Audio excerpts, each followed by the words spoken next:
Look, Jeff Walsh's review of the whole operations of North Melbourne is now into its third, fourth week. There was significant talk that had it been another bad loss, like the previous weekend's 112-point loss to Geelong, that it may have been it for David Noble.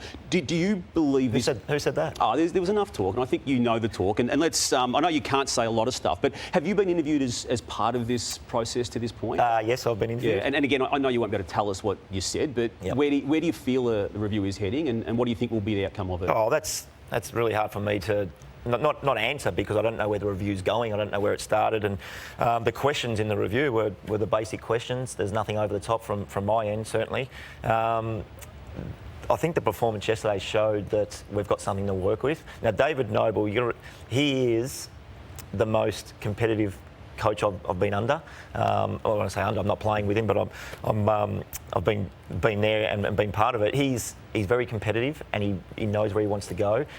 Things haven't gone right for us for a long time now, and I'm talking about not this year or not last year, but what he's inherited as well. So I think there's grace there for him, and I think. Do you still think there's a chance he will coach in 2023? Again, I've got no idea about that, because I'm not sure where the review would go. He's contracted, is he? Got a rolling contract? He's got another year? Well, it's a rolling one. Well, yeah. I actually don't know. Do I want him to? Yeah, I think he's a good coach. Hey, Brent, I want to ask you about Jason Horne-Francis. Played in the VFL, 29 disposals. How much was that decision based on attitude?